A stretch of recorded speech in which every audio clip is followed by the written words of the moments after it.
Oldest or the youngest? You were the oldest. And how many years of education did you complete? High school and college at Armstrong in the evening.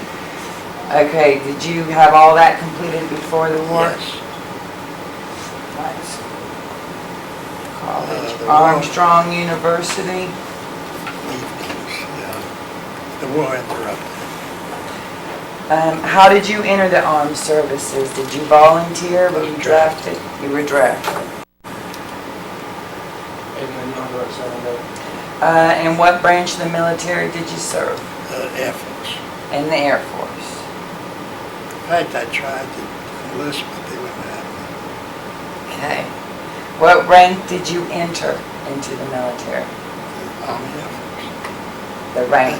Your rank. Oh, the rank. Private, Oh, I entered sergeant. private. Oh, yeah. You entered as a private. And what rank were you when you left? Sergeant. You were a sergeant. What regiment were you assigned to? Now, there's a difference of regiment, division, battalion. I don't remember. You don't remember the regiment number? Well, there was no regiment in the Air Force. There was whatever, I don't remember. All I remember is the Air Force. You don't remember That's the fine. division? Or? No. That's fine. Okay. Do you know who your commanding officer was? 60 years ago. No, I don't. You don't know if he was a lieutenant or colonel or... Lynn. A general. No, I don't. How old were you when you entered the armed 21. forces? 21. I got that answer right. And how old were you when you left the armed forces? Well, it was about 4.5 years later, so I must have been 26. And you were deployed in Europe. What was your unit's mission throughout the war? I never figured that one out. No, I guess my unit, they were bombers. They were Air Force bombers. And the mission was to just take out target, enemy target. Can you give me a choice of missions? And I'll figure it out. Is there anyone that you, in particular, you would like to talk about? Or as an example? No.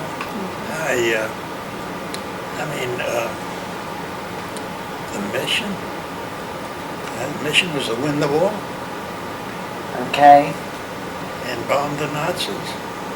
okay. What was your position in your unit and what were your responsibilities? All right, I went to clerical school. I tried to enlist as a pilot or something, but my eyes wouldn't let me. So I went to clerical school in Denver, Colorado. And when I went to England, I did a little bit of everything. I was supply sergeant, I was company clerk.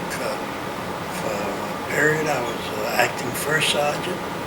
So I was a duty sergeant. Whatever they had to do, I did. Okay. What was the most shocking thing you observed during the war? The most shocking thing, I don't know, I guess it was the, what do you call those bombs, the Sputniks that came over England. And I mean, they put, and all of a sudden they cut off, and there was an explosion. So That was the most shocking thing.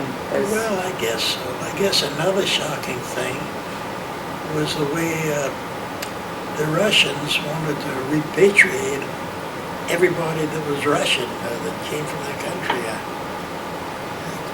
guess that was kind of shocking. And what do you mean repatriate? Well,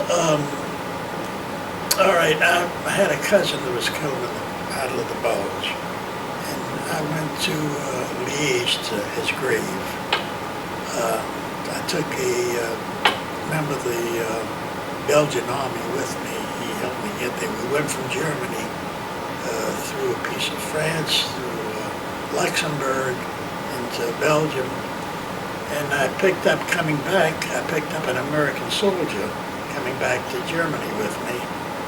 And he had a girlfriend that was Russian, and he wanted to marry her. Uh-huh. But the Russians came and took her hollering and screaming into custody. And that was shocking. So they didn't want them mixing with anybody else? Yeah, I don't know what it was, but I never figured that one out. Huh. Now, I wasn't there to see it, he told me. Okay. How did your training for the military prepare you for the war?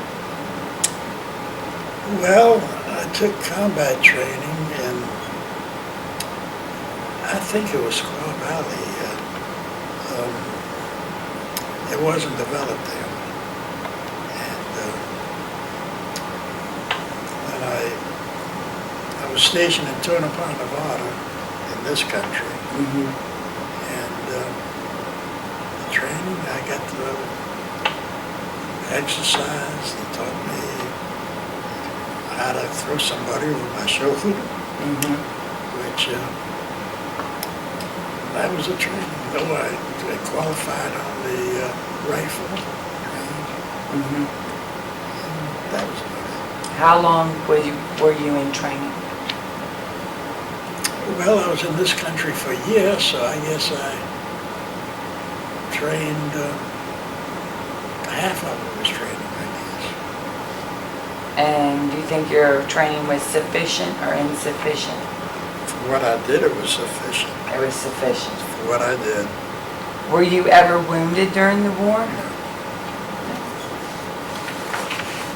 Were you ever taken POW during the war? Where was your unit located at the end of the war? In Erlangen, Germany. Erlangen, Germany. It was right outside of Nuremberg. What were your emotions when you knew that the war had ended? Thank God. You Now I were can go elated. When the war ended, I didn't come home. I didn't have any points, from combat. So I stayed in the Army of Occupation in Germany. Mm-hmm. Now you can ask me what I did there, aren't you? What did you do there? I don't remember. I don't think we did much of anything. So you were basically there to make sure that the surrender. Well, when we went into Germany, there were no Nazis. Everybody was anti-Nazi. They loved Americans. That is in front of us. Behind our back, they would string wire across the road, and if you rode in a Jeep and passed the wire, it would cut off your head. Mm. So what they had was cutters, what do you call it, wire cutters on the Jeep. So when coming through, they came out with wine, bottles of wine, and they threw flowers at us. But at night they tried to kill us. That was nice. What did you like the most in the service? What did I like? I liked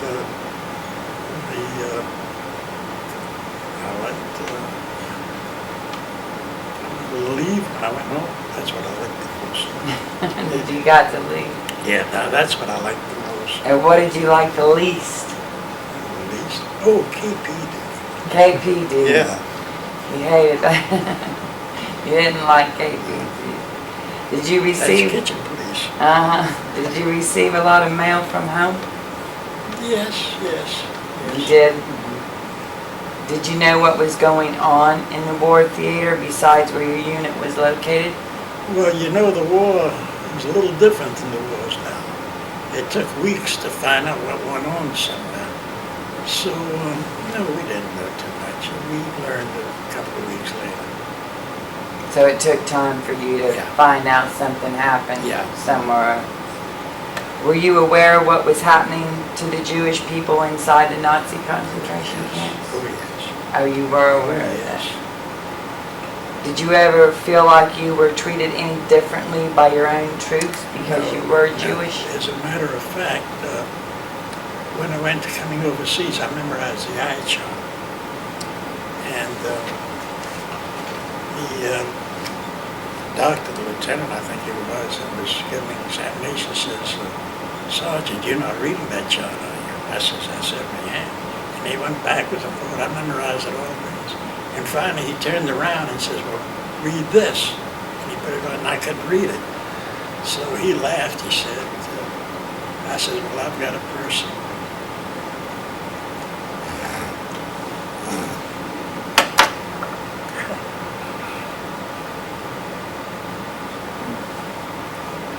But anyhow, I went overseas. He let me go. Mm-hmm. How do you think the war changed your life? Well, it set me back a few years. It set you back. That's right. Are there any issues that you still have to confront from your service in the war? No. What were your darkest moments in the war? Well,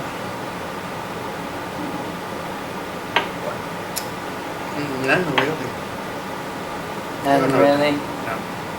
I wasn't in combat. I mean, we got bombed and things like that, but being in combat, I wasn't. What were the living conditions like for you on the battlefield? I wasn't on the battlefield. And where you were staying, what were those living conditions We lived like? in huts, and I lived in tents.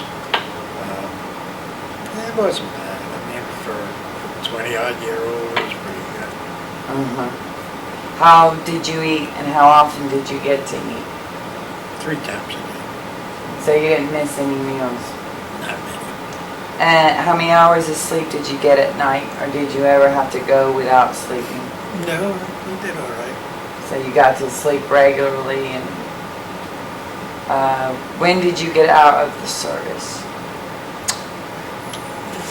About 5 years after I went in, let's see, I made a notation of that. I got out of the service in 1946. In 1946. What did you learn the most from your war experience? I don't think I learned anything. You didn't learn anything from the war experience? At least not that I know of. What advice would you have for someone now entering the armed forces? Well, get in a division that you can enjoy. I mean, that suits your temperament. Mm-hmm. Are there anything else you wanted to talk about that I didn't ask you any questions? No. And you brought something with you? Well, this is a stiletto. It's a German officer stiletto. Somebody gave it to me in Germany. And you still have it? Well, I'll tell you the truth, I forgot about it until I looked up these pictures. I mean, really, here's a picture of me. We landed in Glasgow, Scotland, went overseas. Uh-huh. I took this picture in Glasgow. Here's a picture of me when I was much younger. And that's you? Yeah, that's me. That's me. This is me. Oh yeah, this is Christmas, 1944. Uh-huh. That's the group I was with. 1, 2, 3, 4, 5, 6, 7 of you. Well, this is just, I guess it's guys from my hut. I remember all the faces, but I don't really remember the names.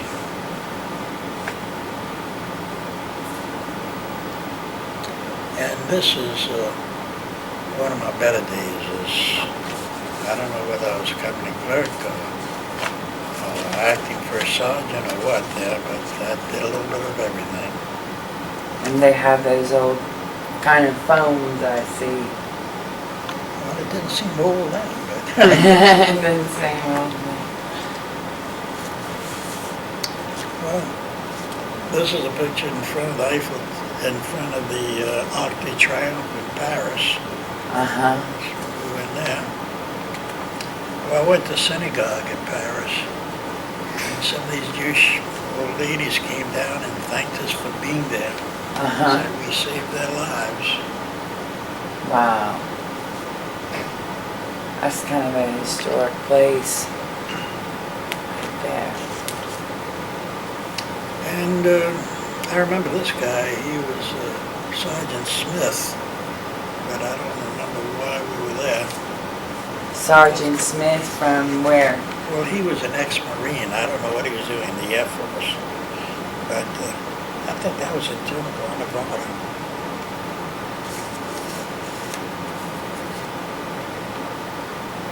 Do you want to see something? Okay.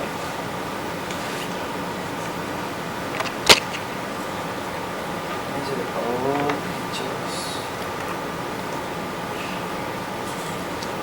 Nice pictures. Did you bring anything else you wanted to share with us? That's all I could find.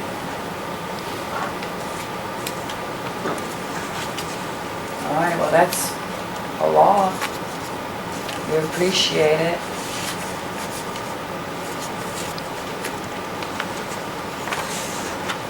So, just before we went overseas, my buddy and I decided to go into town for a steak dinner. Uh-huh. And we had a big steak dinner before we left. The waiter charged us for hamburgers. I just happen to remember that. When you came home, where did you come home at? Savannah. You came straight into Straight, Savannah? Well, I came into New York and Oh, came into Savannah somewhere, yeah. so you came in through New York, coming back. Okay. So, Thank you so much. hey, Are they a lot clearer than they look? Yeah. I'm all in your way, aren't I? They'll be a lot clearer. Tell me when you're done. Germany, It's pretty. one of the good Germans. So you said you were never in combat or anything. No. So this was, in a way, I mean, would you say this was like your life's greatest adventure, so to speak, being over there and being part of all that? Or? Yeah. Well, I Have you- wouldn't have chosen it. Right. Yeah, you were drafted. Yeah, that was. It doesn't seem like it. War it's never a good choice to just jump into, unless somebody's You done yet? No, we Get a haven't picture of the also. knife. That's fantastic. And take